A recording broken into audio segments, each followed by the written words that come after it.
On April 25, 2026, at exactly 8:30 p.m. Eastern, Thomas Allen sent his family a document titled, quote, "Apology and Explanation." In it, he called himself, quote, "a friendly federal assassin." 10 minutes later, he ran through a Secret Service Magnetometer at the Washington Hilton holding a pump-action shotgun. He fired one round at point-blank range into a Secret Service officer's chest. He reached the staircase of the ballroom where President Donald Trump was sitting down to dinner. Allen had no criminal record, no FBI file. He had been planning this for 19 days. And the hotel where this happened is the same hotel where John Hinckley Jr. shot Ronald Reagan in 1981.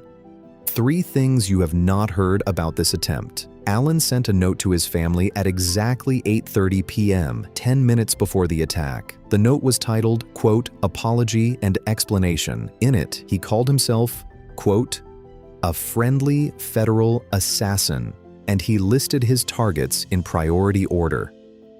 Allen reached the staircase to the ballroom where Donald Trump was sitting. The Secret Service officer who stopped him was shot in the chest at point-blank range and survived only because of a ballistic vest.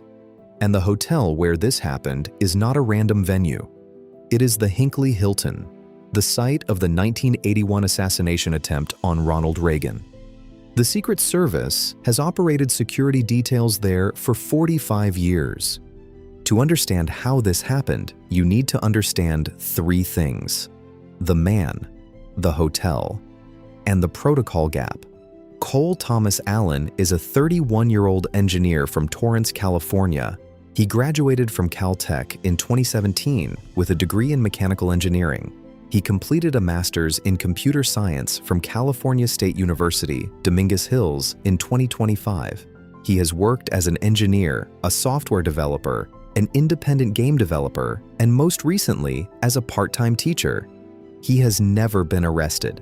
He has never been on a federal watch list. As of April 5, 2026, the FBI has no file on him. The hotel is the Washington Hilton on Connecticut Avenue. It has hosted the White House Correspondents Association Dinner for decades. Inside U.S. Secret Service circles, it has another name, the Hinckley Hilton. On March 30, 1981, John Hinckley Jr. shot President Reagan as he left through the hotel's T Street side exit. Reagan survived. The Secret Service rebuilt its protective perimeter for that hotel from the ground up. And the protocol gap. The Secret Service operates 2 categories of space at any presidential event. Quote, "clean spaces where people and bags have been screened through magnetometers," and quote, "dirty spaces where they have not." The dinner ballroom was a clean space. The terrace level above it was the boundary. The magnetometer was the line. Hotel guests with paid rooms were processed differently from event attendees. Allen was a paying hotel guest. His weapons came up the elevator with him. On April 6, 2026, 19 days before the dinner, Allen used his computer to reserve a room at the Washington Hilton for the night of April 25th. He searched President Trump's public schedule. He purchased train tickets from Los Angeles to Chicago, then Chicago to Washington, D.C. He packed a pump-action shotgun, a semi-automatic pistol, 3 knives, an ammunition bag, a shoulder holster, and what the Department of Justice has described as, quote, "other dangerous paraphernalia." On April 24th, at approximately 1 p.m., Allen arrived at Washington Union Station. He took a taxi to the Hilton. He checked in. According to court documents, between his arrival and the night of the attack, Allen wrote what he called his, quote, "apology and explanation." The document referred to himself as a, quote, "friendly federal assassin." It railed against the policies of the Trump administration, and it listed his targets. The targeting list, recovered by the Department of Justice and described in the criminal complaint, was specific. Quote, "administration officials, not including Mr. Patel, They are targets, prioritized from highest ranking to lowest. The Mr. Patel was FBI Director Kash Patel. Allen had pre-scheduled emails to send to his family at exactly 8:30 p.m. on April 25th, 10 minutes before he intended to begin the attack. At that moment, his brother in Connecticut received a text file titled "Apology and Explanation." His brother read the note. He called the New London Police Department. By the time the call was made, the attack was already in motion. At 8:40 p.m., Cole Allen exited his hotel room. He carried the shotgun openly.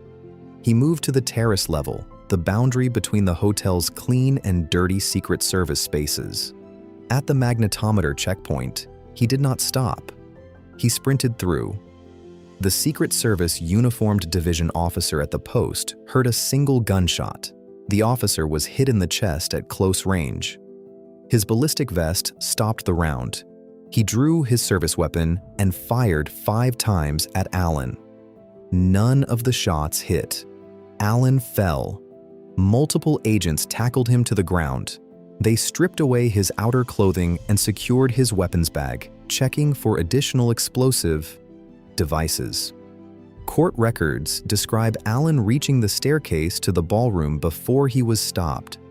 1 floor below, in the ballroom, President Trump was uninjured. 3 days later, on April 28th, Allen made his initial federal court appearance before Magistrate Judge Matthew Sharbaugh. He was charged with 3 federal counts. Count 1, attempt to assassinate the President of the United States, maximum sentence, life in prison. Count 2, transportation of a firearm and ammunition in interstate commerce with intent to commit a felony, up to 10 years. Count 3, discharge of a firearm during a crime of violence, a mandatory minimum of 10 additional years. On April 30th, at his detention hearing before Magistrate Judge Moksila Upadhyaya, Allen's attorney Tazira Abe stated, quote, "He is conceding detention at this time. Allen will remain in federal custody until his preliminary hearing on May 11th. This is the 3rd assassination attempt on Donald Trump in 21 months, the first in Butler, Pennsylvania on July 13th, 2024. Was a rifle shot from a roof at an outdoor rally. The second, on September 15th, 2024, was a man with a rifle in the bushes at Trump's golf course in West Palm Beach. The third, this one, was a man with a shotgun running through a hotel security checkpoint. 3 different men, 3 different weapons, 3 different security failures. None of them on the federal watch list. None of them with criminal records. The Washington Hilton has been at the center of presidential history twice. In 1981, Hinckley shot Reagan because the perimeter outside the hotel was the gap. The Secret Service closed that gap the next morning.